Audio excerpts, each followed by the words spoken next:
So far, we have seen that the brain has the two functions of receiving impressions from the sense organs and of sending out orders to the muscles. There is a further mechanism that must now be described. When messages are received in the sensory areas, it is necessary that there be some means within the brain of transmitting them over to the motor area so that they may be acted upon. Such an arrangement is provided by another group of nerve cells in the brain, having as their function the transmission of the nervous current from one area to another. They are called association neurons and transmit the nervous current from sensory areas to motor areas or from one sensory area to another. For example, suppose you see a brick falling from above and you dodge quickly back. The neural action accompanying this occurrence consists of an impression upon the nerve cells in the eye, the conduction of the nervous current back to the visual area of the brain, the transmission of the current over association neurons to the motor area, then its transmission over the motor neurons, down the spinal cord, to the muscles that enable you to dodge the missile. The association neurons have the further function of connecting one sensory area in the brain with another. For example, when you see, smell, taste and touch an orange, the corresponding areas in the brain act in conjunction and are associated by means of the association neurons connecting them. The association neurons play a large part in the securing and organizing of knowledge. They are very important in study, for all learning consists in building up associations. From the foregoing description we see that the nervous system consists merely of a mechanism for the reception and transmission of incoming messages and their transformation into outgoing messages which produce movement. The brain is the center where such transformations are made, being a sort of central switchboard which permits the sense organs to come into communication with muscles. It is also the instrument by means of which the impressions from the various senses can be united and experience can be unified. The brain serves further as the medium whereby impressions once made can be retained. That is, it is the great organ of memory. Hence, we see that it is to this organ we must look for the performance of the activities necessary to study. Everything that enters it produces some modification within it. Education consists in a process of undergoing a selected group of experiences of such a nature as to leave beneficial results in the brain. By means of the changes made there, the individual is able better to adjust himself to new situations. For when the individual enters the world, he is not prepared to meet many situations, only a few of the neural connections are made and he is able to perform only a meager number of simple acts, such as breathing, crying, digestion. The pathways for complex acts, such as speaking English or French or writing, are not formed at birth but must be built up within the lifetime of the individual. It is the process of building them up that we call education. This process is a physical feat involving the production of changes in physical material in the brain. Study involves the overcoming of resistance in the nervous system. That is why it is so hard. In your early school days, when you set about laboriously learning the multiplication table, your unwilling protests were wrung because you were being compelled to force the nervous current through new pathways, and to overcome the inertia of physical matter. Today, when you begin a train of reasoning, the task is difficult because you are opening hitherto untraveled pathways. There is a comforting thought, however, which is derived from the factor of modifiability, in that with each succeeding repetition, the task becomes easier, because the path becomes worn smoothly and the nervous current seeks it of its own accord. In other words, each act and each thought tends to become habitualized. Education is then a process of forming habits, and the rest of the book will be devoted to the description and discussion of habits which a student should form. Reading and exercise. Reading, Herrick, 7. Exercise 1. Draw a picture of the brain, showing roughly what takes place there. A. when you read a book. 6. Listen to a lecture. C. Take notes. Chapter 4. Formation of Study Habits. As already intimated, this book adopts the view that education is a process of forming habits in the brain. In the formation of habits, there are several principles that must be observed. Accordingly, we shall devote a chapter to the consideration of habits in general before discussing the specific habits involved in various kinds of study. Habit may be defined roughly as the tendency to act time after time in the same way. Thus defined, you see that the force of habit extends throughout the entire universe. It is a habit for the Earth to revolve on its axis once every 24 hours and to encircle the Sun once every year. When a pencil falls from your hand, it has a habit of dropping to the floor. A piece of paper once folded tends to crease in the same place. These are examples of the force of habit in non-living matter. Living matter shows its power even more clearly. If you assume a petulant expression for some time, it gets fixed and the expression becomes habitual. The hair may be trained to lie this way or that. These are examples of habit in living tissue. But there is one particular form of living tissue which is most susceptible to habit, that is nerve tissue. Let us review briefly the facts which underlie this characteristic. In nerve tissue, impressibility, conductivity, and modifiability are developed to a marked degree. The nerve cells in the sense organs are impressed by stimulations from the outside world. The nervous current thus generated is conducted over long nerve fibers, through the spinal cord to the brain where it is received, and we experience a sensation. Thence it pushes on, over association neurons in the brain to motor neurons, over which it passes down the spinal cord again to muscles, and ends in some movement. In the pathway which it traverses it leaves its impression, and, thereafter, when the first neuron is excited, the nervous current tends to take the same pathway and to end in the same movement. It should be emphasized that the nervous current, once started, always tends to seek outlet in movement. This is an extremely important feature of neural action, and, as will be shown in another chapter, is a vital factor in study. Movement may be started by the stimulation of a sense organ or by an idea. In the latter case it starts from regions in the brain without the immediately preceding stimulation of a sense organ. Howsoever it starts, you may be sure that it seeks a way out, and prefers pathways already traversed. Hence you see you are bound to have habits. They will develop whether you wish them or not. Already you are a bundle of habits. They manifest themselves in two ways as habits of action and habits of thought. You illustrate the first every time you tie your shoes or sign your name. To illustrate the second, I need only ask you to supply the end of this sentence. Columbus discovered America in. Speech reveals many of these habits of thought. Certain phrases persist in the mind as habits so that when the phrase is once begun, you proceed habitually with the rest of it. When someone starts in spite, your mind goes on to think of more or calls up less. When I ask you what word is called up by black, you reply white according to the principles of mental habit.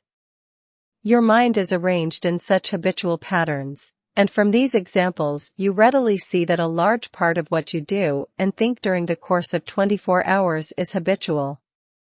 20 years hence you will be even more bound by this overpowering despot. Our acts our angels are, or good, or ill, are constant shadows that walk with us still. Since you cannot avoid forming habits, how important it is that you seek to form those that are useful and desirable. In acquiring them, there are several general principles deducible from the facts of nervous action. The first is, guard the pathways leading to the brain. Nerve tissue is impressible, and everything that touches it leaves an ineradicable trace.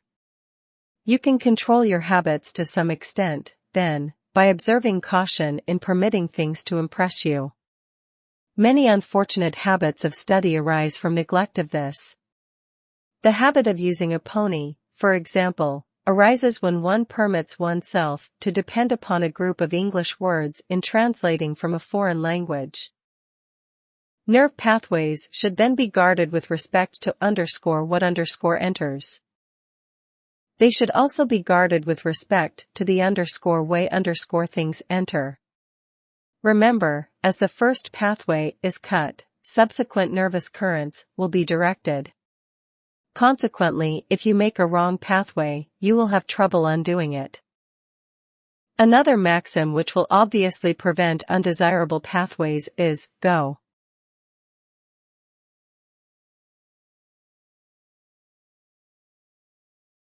slowly at first. This is an important principle in all learning. If, when trying to learn the date 1453, you carelessly impress it first as 1435, you are likely to have trouble ever after in remembering which is right, 1453 or 1435. As you value your intellectual salvation, then, go slowly in making the first impression and be sure it is right. The next rule is, guard the exits of the nervous currents. That is, watch the movements you make in response to impressions and ideas. This is necessary because the nervous current pushes on past obstructions, through areas in the brain, until it ends in some form of movement, and in finding the way out, it seeks those pathways that have been most frequently traveled. In study, it usually takes the form of movements of speech or writing. You will need to guard this part of the process, just as you did the incoming pathway. You must see that the movement is made which you wish to build into a habit. In learning the pronunciation of a foreign word, for example, see that your first pronunciation of it is absolutely right. When learning to typewrite, see that you always hit the right key during the early trials. The point of exit of a nervous current is the point also where precautions are to be taken in developing good form. The path should be the shortest possible, involving only those muscles that are absolutely necessary. This makes for economy of effort. The third general principle to be kept in mind is that habits are most easily formed in youth, for this is the period when nerve tissue is most easily impressed and modified. With respect to habit formation, then, you see that youth is the time when emphasis should be laid upon the formation of as many useful habits as possible. The world recognizes this to some extent, and society is so organized that the youth of the race are given leisure and protection so that they may form useful habits. The world asks nothing of you during the next 4 years except that you develop yourself and form useful habits, which will enable you in later life to take your place as a useful and stable member of society. In addition to the principles just discussed, there are a number of other maxims which have been laid down as guides in the formation of new habits. The first is, make an assertion of will. Vow to yourself that you will form the habit, and keep that resolve ever before you. The second maxim is, make an emphatic start, surround yourself with every aid possible. Make it easy at first to perform the act and difficult not to perform it. For example, if you desire to form the habit of arising at 6 every morning, surround yourself with a number of aids. Buy an alarm clock, and tell someone of your decision. Such efforts at the start will give your new beginning such a momentum that the temptation to break down will not occur as soon as it otherwise might, and every day during which a breakdown is postponed adds to the chances of its not occurring at all. Man has discovered the value of such devices during the course of his long history, and has evolved customs accordingly. When men decide to swear off smoking, they choose the opening of a new year when many other new things are being started. They make solemn promises to themselves, to each other, and finally to their friends. Such customs are precautions which help to bolster up the determination at the time when extraordinary effort and determination are required. In forming the habits incidental to college life, take pains from the start to surround yourself with as many aids as possible. This will not constitute a confession of weakness. It is only a wise and natural precaution which the whole experience of the race has justified. The third maxim is, never permit an exception to occur. Suppose you have a habit of saying ain't, which you wish to replace with a habit of saying isn't. If the habit is deeply rooted, you have worn a pathway in the brain to a considerable depth, represented in the accompanying diagram by the line _axb_.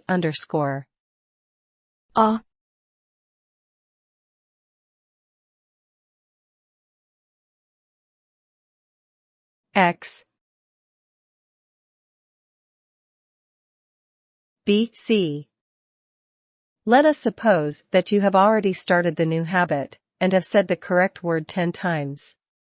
That means you have worn another pathway _AXC_ to a considerable depth.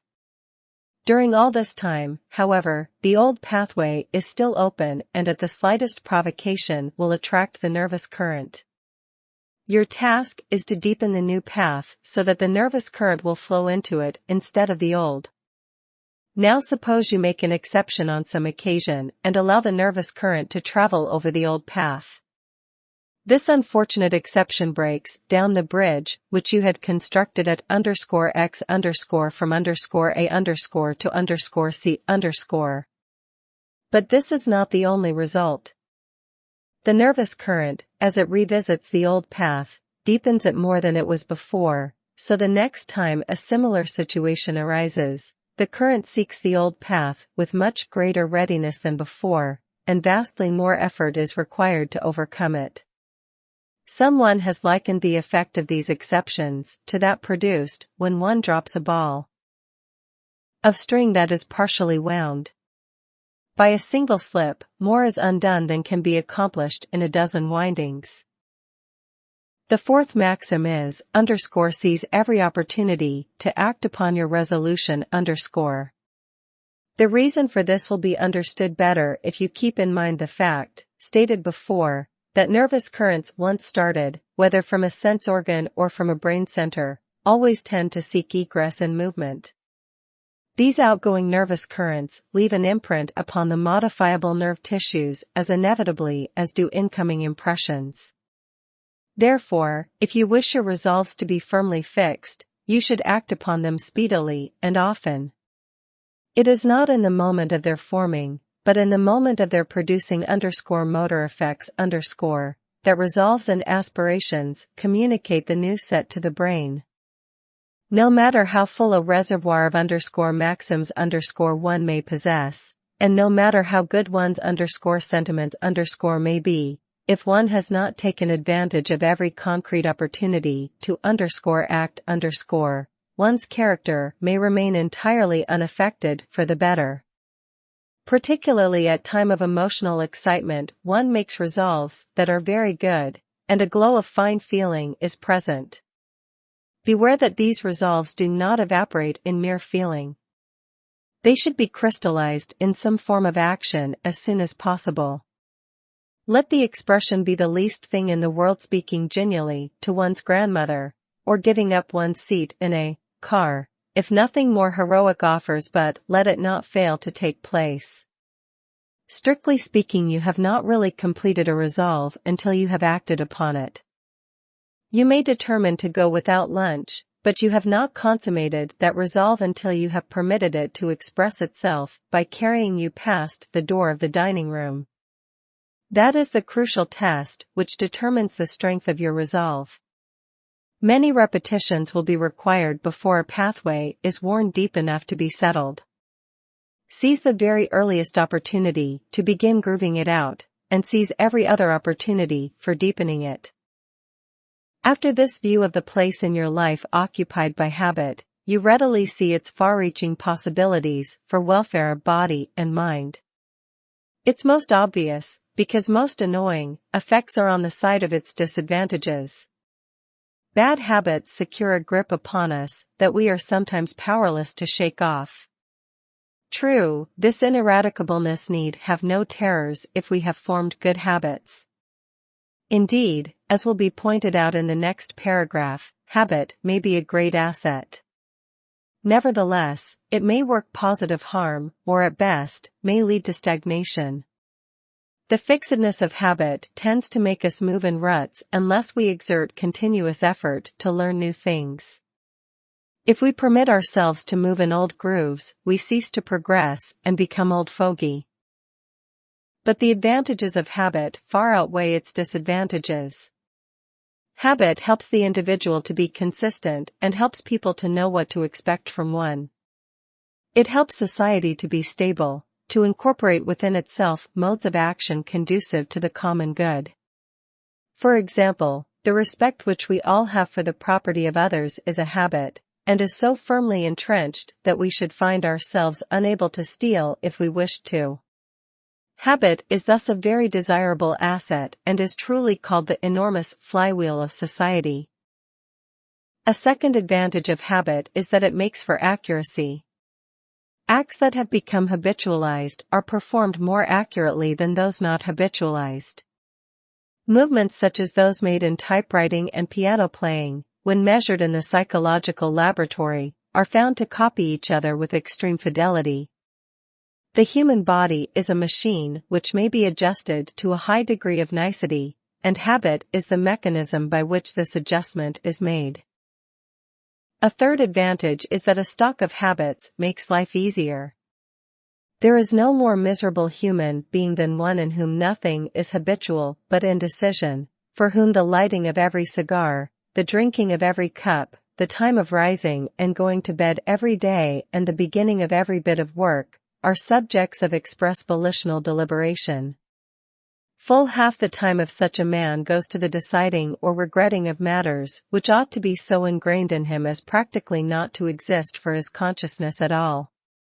Have you ever reflected how miserable you would be, and what a task living would be if you had to learn to write anew every morning when you go to class, or if you had to relearn how to tie your necktie every day? The burden of living would be intolerable. The last advantage to be discerned in habit is economy. Habitual acts do not have to be actively directed by consciousness.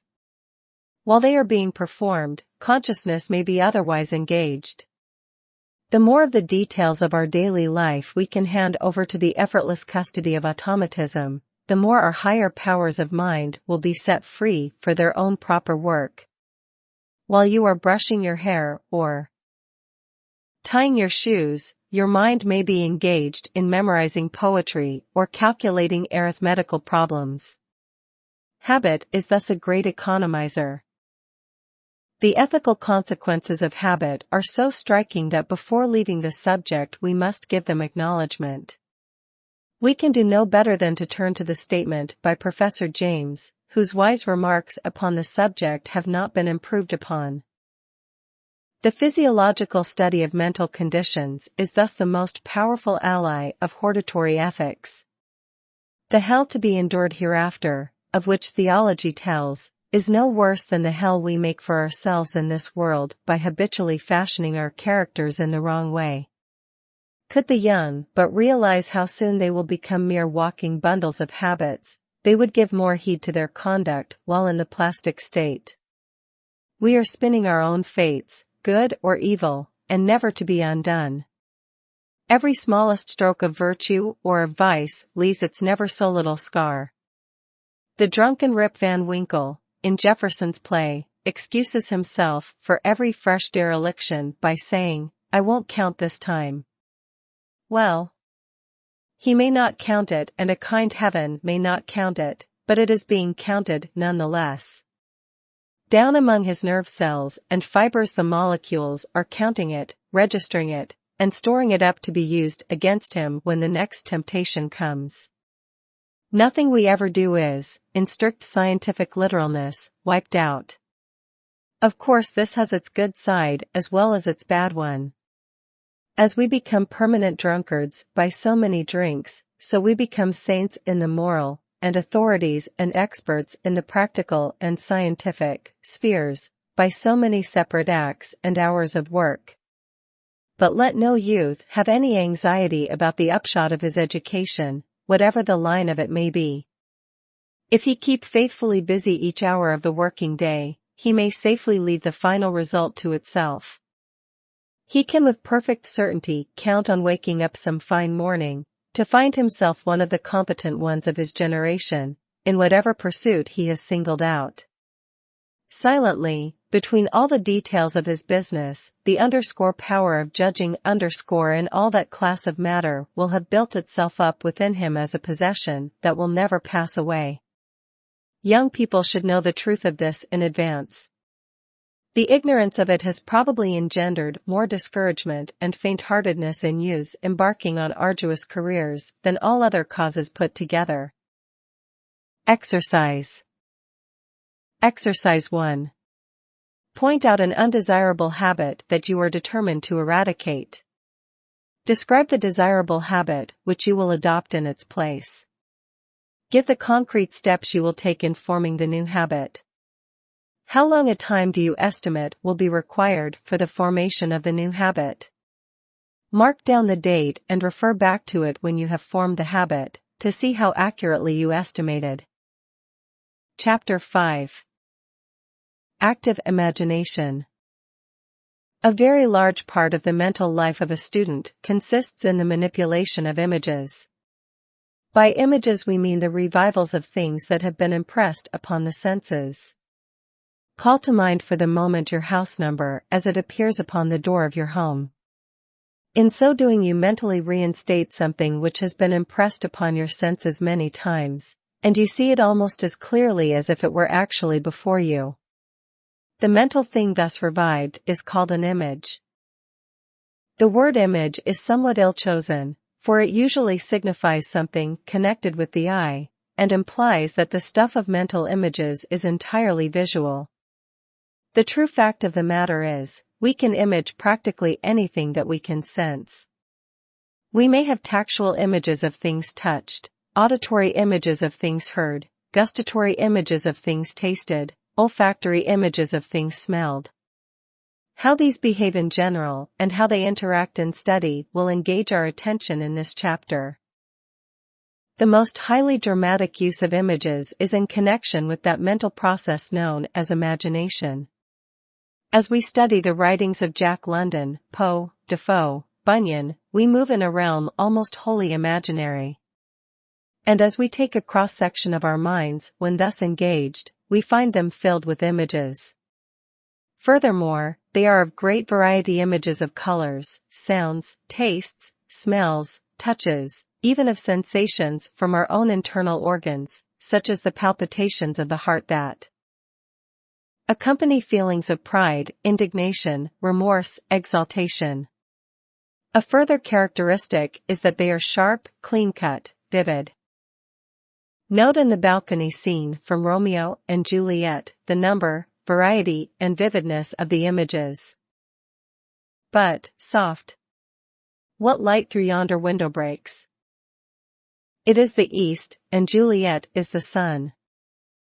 Arise, fair sun, and kill the envious moon, who is already sick and pale with grief that thou, her maid, art far more fair than she. Be not her maid, since she is envious, her vestal livery is but sick and green. Two of the fairest stars in all the heaven, having some business, do entreat her eyes to twinkle in their spheres till they return. What if her eyes were there, they in her head? The brightness in her cheek would shame those stars. As daylight doth a lamp, her eyes in heaven would through the airy region stream so bright that birds would sing and think it were not night. See, how she leans her cheek upon her hand. Oh, that I were a glove upon that hand, that I might touch that cheek.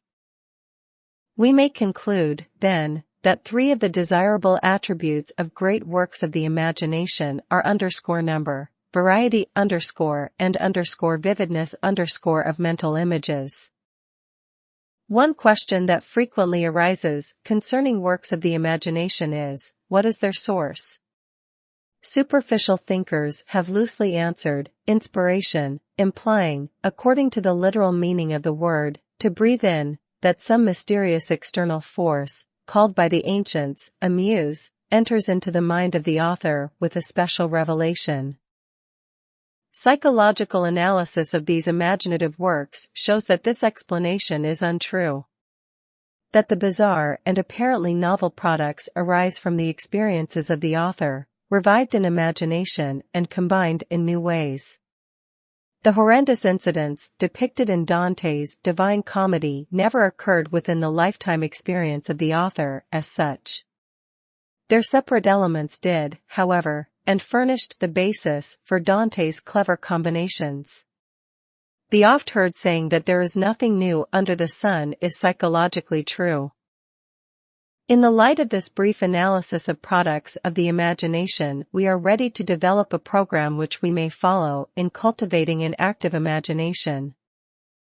Recognizing that images have their source in sensory experience, we see that the first step to take is to seek a multitude of experiences.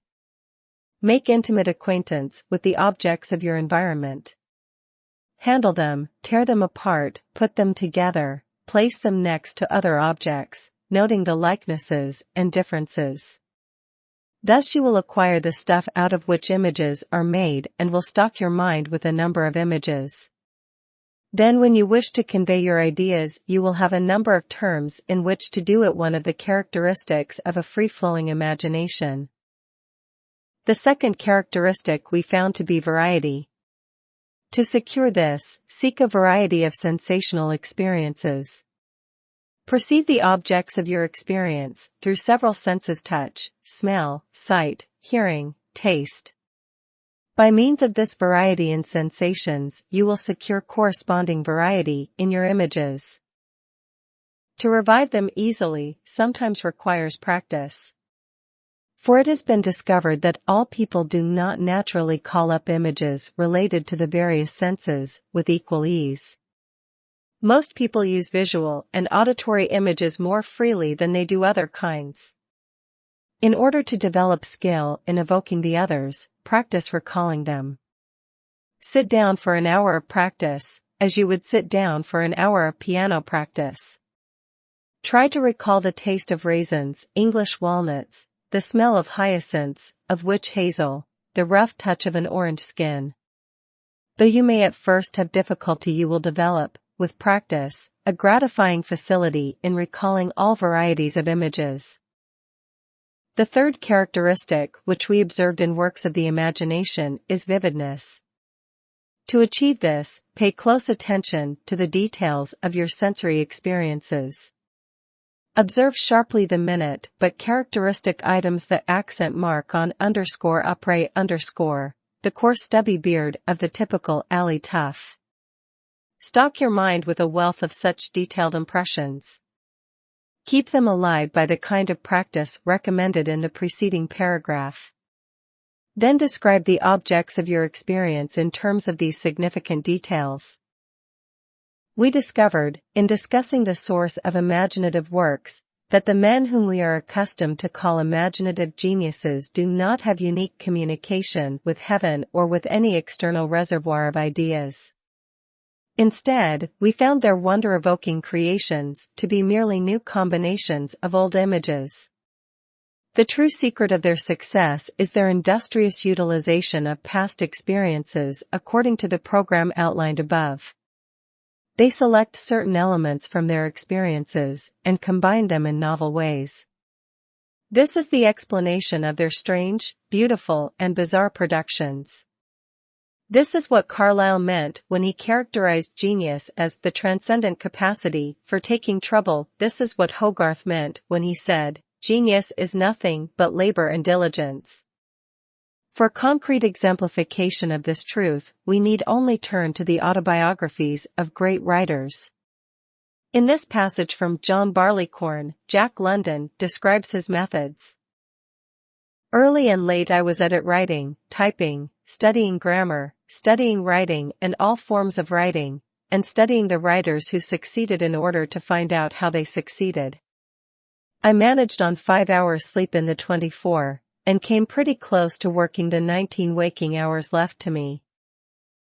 By saying that the novel effects of imagination come by way of industry, we do not mean to imply that one should strain after novelty and eccentricity.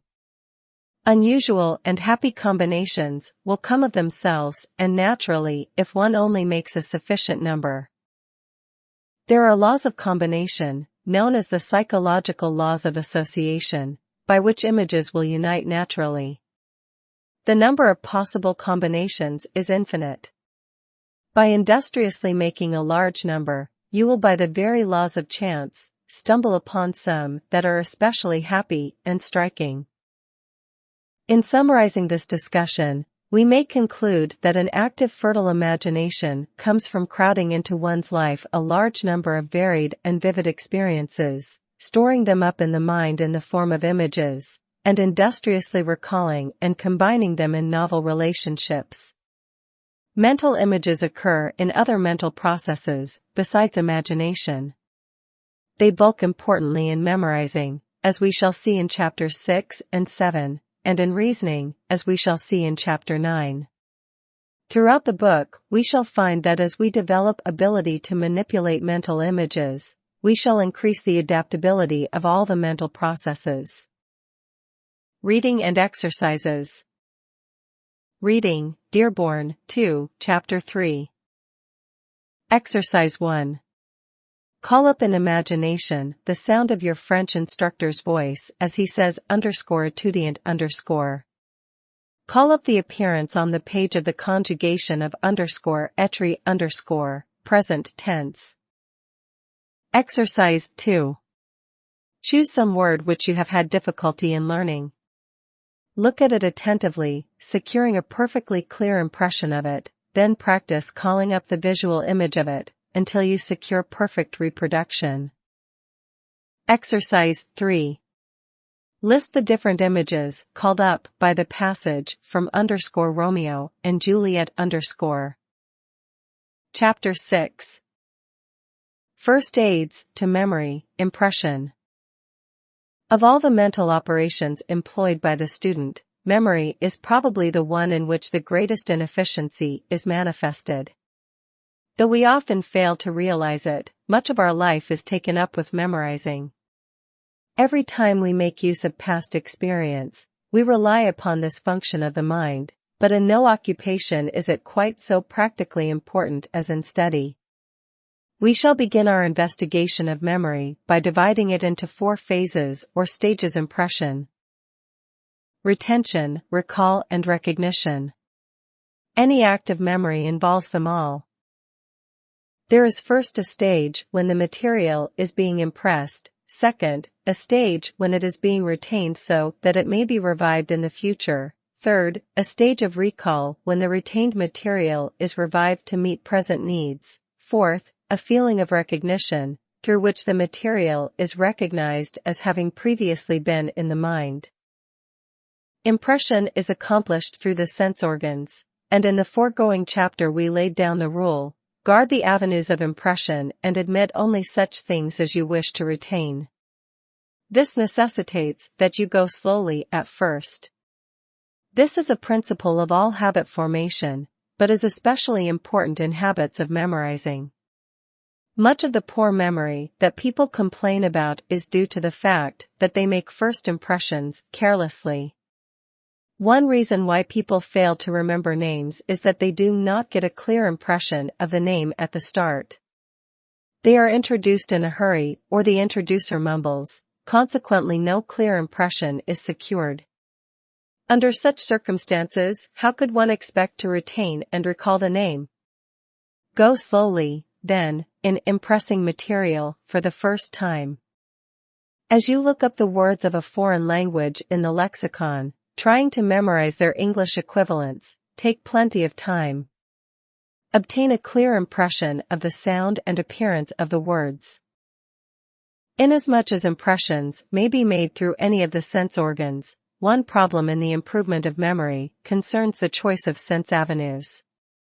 As an infant, you used all senses impartially in your eager search after information.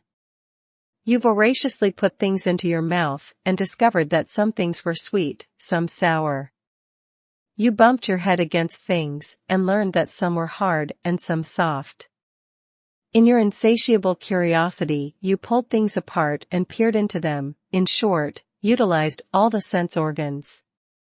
In adult life, however, and in education as it takes place through the agency of books and instructors, most learning depends upon the eye and ear.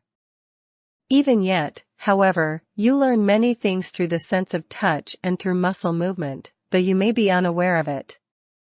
You probably have better success retaining impressions made upon one sense than another.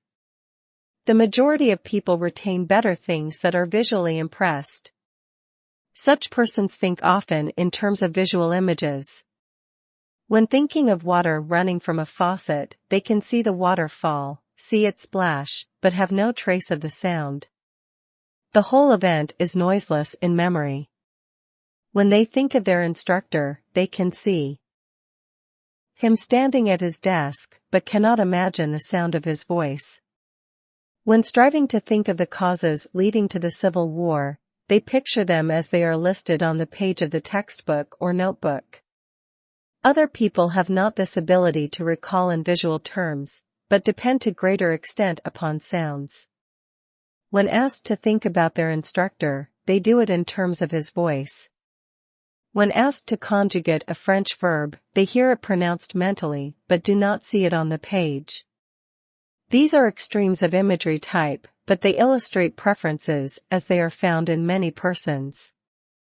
Some persons use all senses with ease, others unconsciously work out combinations, preferring one sense for some kinds of material and another for other kinds. For example, one might prefer visual impression for remembering dates in history, but auditory impression for conjugating French verbs. You will find it profitable to examine yourself and discover your preferences. If you find that you have greater difficulty in remembering material impressed through the ear than through the eye, reduce things to visual terms as much as possible. Make your lecture notes more complete or tabulate things that you wish to remember, thus securing impression from the written form. The writer has difficulty in remembering names that are only heard. So he asks that the name be spelled, then projects the letters on an imaginary background, thus forming visual stuff which can easily be recalled. If, on the contrary, you remember best the things that you hear, you may find it a good plan to read your lessons aloud. Many a student, upon the discovery of such a preference, has increased his memory ability many-fold by adopting the simple expedient of reading his lessons aloud. It might be pointed out that while you are reading aloud, you are making more than auditory impressions. By the use of the vocal organs you are making muscular impressions, which also aid in learning, as will be pointed out in Chapter 10.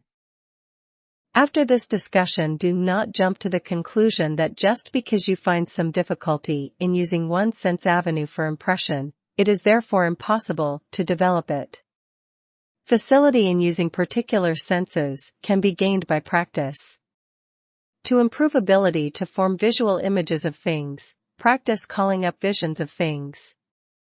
Try to picture a page of your history textbook. Can you see the headlines of the sections and the paragraphs? To develop auditory imagery, practice calling up sounds. Try to image your French instructor's voice in saying _leave_. The development of these sense fields is a slow and laborious process, and one questions whether it is worth while for a student to undertake the labor involved when another sense is already very efficient. Probably it is most economical to arrange impressions so as to favor the sense that is already well developed and reliable. Another important condition of impression is repetition. It is well known that material which is repeated several times is remembered more easily than that impressed but once. If 2 repetitions induce a given liability to recall, 4 or 8 will secure still greater liability of recall. Your knowledge of brain action makes this rule intelligible, because you know the pathway is deepened every time the nervous current passes over it. Experiments in the psychological laboratory have shown that it is best in making impressions to make more than enough impressions to ensure recall. If material is to be retained for any length of time, a simple mastery of it for immediate recall is not sufficient. It should be learned far beyond the point of immediate reproduction if time and energy are to be saved. This principle of learning points out the fact that there are two kinds of memory: immediate and deferred. The first kind involves recall immediately after impression is made, the second involves recall at some later time. It is a well-known fact that things learned a long time before they are to be recalled fade away. If you are not going to recall material until a long time after the impression, store up enough impressions so that you can afford to lose a few and still retain enough until time for recall. Another reason for overlearning is that when the time comes for recall, you are likely to be disturbed. If it is a time of public performance, you may be embarrassed, or you may be hurried or under distractions. Accordingly, you should have the material exceedingly well memorized so that these distractions will not prove detrimental.